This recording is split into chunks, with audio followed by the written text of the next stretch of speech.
Hello everyone, welcome back to the lecture. In the previous lecture, we have learned and got clarity over each and every concept of virtualization, and we have learned what is virtualization, how it works, what are hypervisors, what are their types, and what type of virtualization software or hypervisor we are going to use in this course. And now in this lecture I am going to create a virtual machine, and before we start creating our virtual machine we need two things. First, a hypervisor or virtualization software, and second is an operating system. So for the hypervisor or virtualization software we are going to download Oracle's VirtualBox. So to navigate to the website we can simply just type Oracle VirtualBox in our search bar or type virtualbox.org in our URL bar. So as we have search results right here, we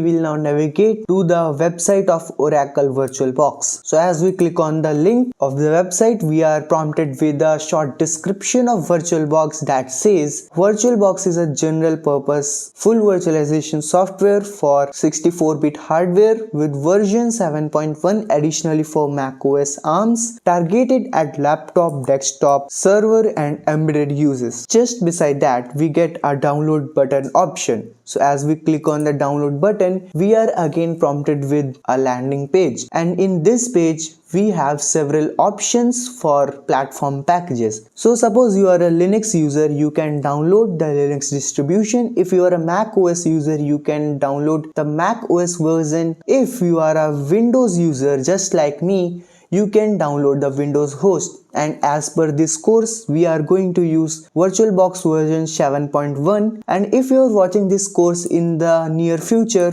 and it has a upgraded version like 7.2 or 7.3, you must download the latest version. So as per this course we are going to download the Windows host package, and as I click on the Windows host it asks me the download location. So we are going to allocate it the download directory and click on the save button. So as we click on the save button it is started downloading and the download is nearly completed. So as you can see the download is completed, and if we go to our download directory we can see we have this exe file for our VirtualBox setup. So now we have our virtualization software. Now what we need an operating system, and for operating system we are going to use Kali Linux. So to navigate to the website we can simply type Kali Linux in our search bar, or we can type kali.org in our URL bar. So as we have the search results right here, we can simply click on the website link, and as we click on the website we have prompted with a message from Kali Linux that has a short description about Kali Linux that says the most advanced penetration testing distribution. Kali Linux is an open source Debian based Linux distribution geared towards information security tasks such as penetration testing, security research,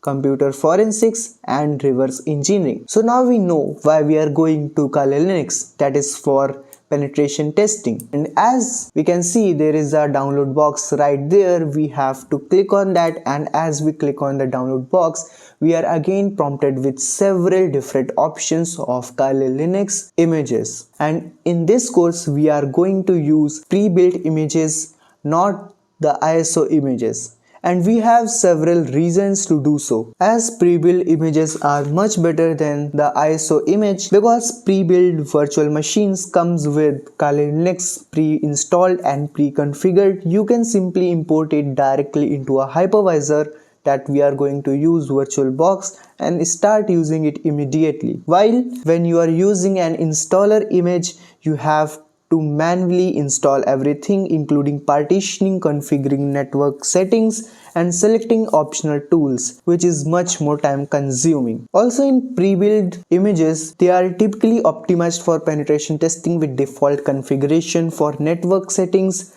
shared folders and essential tools, while in ISO image you have to again customize manually, which increases the risk of getting errors. And if you don't want errors, you can simply just download pre-built images. So now we know why we are going to download pre-built images. We just have to click on this and we again get some options to install, and these options are for our hypervisors. So if you are using VMware Workstation, you have to download this, and as we are using VirtualBox, so we have to download this second option.